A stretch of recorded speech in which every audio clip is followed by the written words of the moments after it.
ने पुलिस लिखी विजिलेंस की गाड़ी में तोड़फोड़ करते हुए उसको पलट दिया। कांवड़ियों का कहना था कि गाड़ी ने एक कांवड़िए को टक्कर मार दी। घटना के बाद कांवड़िए आक्रोशित हो गए। पहले लाठी डंडे से गाड़ी के शीशे तोड़े, फिर उसको पलट दिया। पूरा घटनाक्रम गाजियाबाद मेरठ हाईवे पर दोहाई रैपिड रेल स्टेशन के पास हुआ। तस्वीरों में आप देखिए कांवड़ियों ने कैसे पुलिस लिखी हुई गाड़ी को घेर लिया, उसमें तोड़फोड़ की, शीशे तोड़े, डंडे मारे, फिर उसे पलटने की कोशिश की। इस दौरान पुलिस के सायरन बजते हुए भी सुनाई दिए, लेकिन पुलिस कांवड़ियों के सामने इस बवाल को रोकने में नाकाम रही। उधर गाजियाबाद में एक के बाद एक लगातार कांवड़ियों के बवाल की घटनाएं।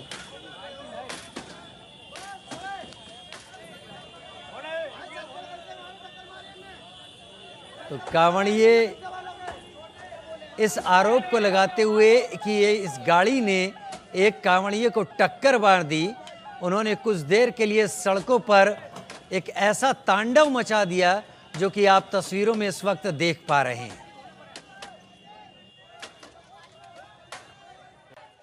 कांवड़ियों के एक समूह के द्वारा गाड़ी में तोड़फोड़ कर दी गई। उक्त सूचना पर तत्काल ही थाना पुलिस द्वारा पहुंचकर लोगों को समझा बुझाकर वापस भेजा गया। उक्त घटना की जांच में यह तथ्य संज्ञान में आया है कि ये बोलेरो गाड़ी अवनीश त्यागी नामक चालक चला रहा था तथा इसके द्वारा अनधिकृत रूप से कांवड़ियों हेतु आरक्षित लेन में प्रवेश कर लिया गया, जिसके कारण ये दुर्घटना कारित हुई। ड्राइवर तथा गाड़ी को कब्जे में ले लिया गया है। यह गाड़ी ये अवनीश त्यागी हाइडल विजिलेंस के लिए चलाता है। इससे पूछताछ तथा साक्ष्यों के आधार पर अग्रिम वैधानिक कार्रवाई सुनिश्चित की जा रही है। उक्त प्रकरण में अभियोग पंजीकृत कर अग्रिम वैधानिक कार्रवाई सुनिश्चित की जाएगी। उधर गाजियाबाद में एक के बाद एक लगातार कांवड़ियों के बवाल की घटनाएं सामने आई। इस पर खुद कांवड़िए क्या कह रहे हैं, चलिए वो भी सुन लेते हैं। तो उसमें गलती गाड़ी वालों की भी होती है, कांवड़ियों की भी होती है, थोड़ी बहुत होती है। क्योंकि देखो जब कांवड़े चल रहा है तुम उसे कांवड़े में टच करोगे, खंडित होती है वो बिल्कुल। तो उस टाइम फिर देखो उसको भी गुस्सा आता है, क्योंकि 160-70 किलोमीटर चला के वो कांवड़ ला रहा है, आप उसे कांवड़ खंडित करोगे। बाई चांस मेरी भी ऐसे ही कर दो तो मैं भी उसे मारूंगा। आए दिन जो क्योंकि गाजियाबाद में 3 ऐसे मामले हो चुके हैं जो गाड़ी जलाने का, इस तरीके का मामला, क्या मानते हैं उसके पीछे? ये है सर, बात ये है कि अब देखो जल पर लाते हैं, अब ज़्यादा खासकर बोलो की भैंस में नशेड़ी ज़्यादा बनते हैं। बोलो की भैंस में नशेड़ी और चोर बहुत है, बहुत। तो इसी वजह से ही, चोरों की वजह से ही भोले बदला हमें। तो ये बोले तो करेंगे नहीं। पुलिस वालों ने, पुलिस जहाँ पर गाड़ी तोड़ी फोड़ी है, पुलिस वालों ने बोला था कि आपकी गलती हुई है, मुझसे हो चुकी है, मैं हरिद्वार से जल दिलवा दूंगा, जो खर्चा है मैं उठा दूंगा, मैं तो जिस जगह पर तो यहाँ से लेके जा रहा हूँ इस जगह पर छोड़ूंगा। ये पुलिस की तरफ से बोला गया था, तो ये भी बड़ी बात है भाई, इस तरीके का प्रबंध किया जाता है। भाई क्या नाम है बोले आपका? लक्की नाम है बोले।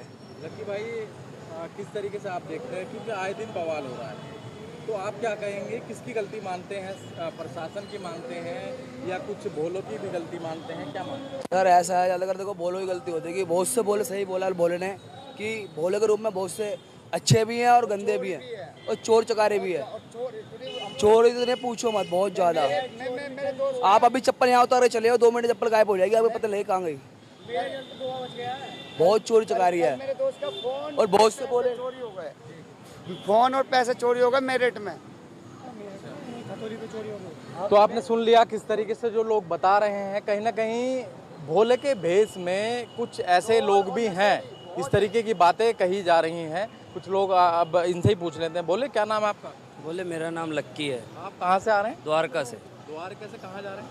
हम दिल्ली द्वारका जाएंगे, हरिद्वार से आ रहे हैं दिल्ली। हाँ जी। हम ये स्टोरी कर रहे थे, तो इसमें जानना चाहते हैं, क्योंकि आए दिन गाड़ी तोड़फोड़ या बवाल का तस्वीरें आ रही हैं सामने, आपने भी देखी होगी, सुनी भी होंगी, तो क्या किसको वजह मानते हैं, क्या वजह मानते हैं? बोले ये तो बस भोले के वेश में चोर है, जैसे आपने बताया वही है। नशा करने आती है 99% पब्लिक, घर से ज़्यादा जाते हैं 99% पब्लिक नशा करने आती है कि कोई टोकेगा नहीं, पुलिस वाले कहीं भी पी लो गांजा, कोई कुछ नहीं बोलेगा। एक चीज़ है, जैसे कि मैं देख रहा हूँ, भोलों को होश भी नहीं है। जो कावर लेकर रियल में आ रहा है उसकी आंखें बंद हैं, वो पड़ा हुआ है बेसुध होके, उसे इन चीज़ों का होश नहीं है, वो सुध ही नहीं रहता इतनी मेहनत के बाद में, जल लाने के बाद। वो तो है ही बोले, नशा मेन चीज़ नशा है कांवड़ पे आना। किसी को अपने धर्म से कोई मतलब नहीं है। गाड़ियों से जा रहे हैं, 50-50 लीटर जल भर लेते हैं, गाड़ी से जाते हैं, दिखावा करते हैं बस, और कुछ नहीं है। जल चाहे तुम इतना लाओ, चाहे पूरा टंकी भर लाओ, वो हाँ चढ़ेगा इतना ही। सही में कांवर ला रहा है, जो श्रद्धा से ला रहा है उसको तो मानेंगे, उसके बस की तो उसके तो बस की होता नहीं है लड़ाई झगड़ा कुछ भी। हाँ वो तो ऊपर वाला देख रहा है, श्रद्धा से लाने वाले को तो। जो भी कोई जल चला रहे होंगे ना, हैवी जल, वो लड़ेगा ही नहीं किसी से, और साइड में होकर चलेगा खुद ही, अपनी भी सेफ्टी दूसरे की भी सेफ्टी, क्योंकि अपने से ज़्यादा दूसरे की सेफ्टी करी जाती है। बिल्कुल, जैसा कि आपने सुन लिया, ये इनसाइड स्टोरी है इंडिया न्यूज़ की, क्योंकि लगातार जो अलग अलग जगहों से, अलग अलग जिलों से जिस तरीके से कांवरियों द्वारा तोड़फोड़ की खबर आ रही है, उसको लेकर हमने एक रियलिटी चेक करा और एक इनसाइड स्टोरी की, जिससे कि कांवरियों की बात भी हम आम जनता तक पहुंचा सकें।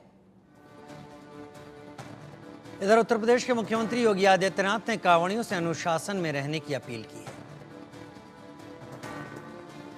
में एक बात जरूर ध्यान में रखना होगा, मैं सभी